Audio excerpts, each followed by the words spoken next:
जय माता दी। आज देवी भागवत महापुराण का भाग 2 हम आपके लिए लेकर के आए हैं। इसमें देवी भागवत के महात्मय प्रसंग में राजा सुद्युम्न की कथा को हम सुनेंगे। आइए सुनते हैं। सूत जी कहते हैं, मुनिवरों, अब दूसरा इतिहास सुनो जिसमें इस देवी भागवत का महात्म्य कहा गया है। एक समय की बात है, मुनिवर अगस्त्य जी स्वामी कार्तिकेय के पास गए और वंदना करके उनसे अनेक कथाएं सुनी। तत्पश्चात उन्होंने कहा, हे भगवान, आप देवी भागवत का महात्म्य और उसके सुनने की विधि भी बताने की कृपा कीजिए।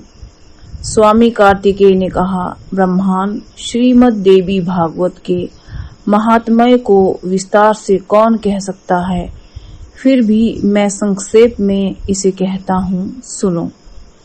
विश्वान मनु के पुत्र श्राद्धदेव थे।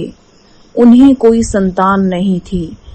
वशिष्ठ जी की सम्मति से उन्होंने पुत्रेष्टि यज्ञ किया।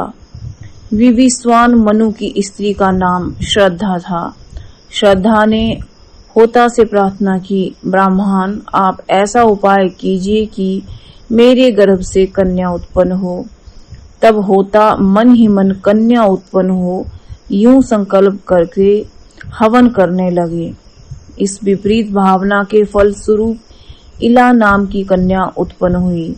राजा विश्वान कन्या को देखकर उदास हो गए।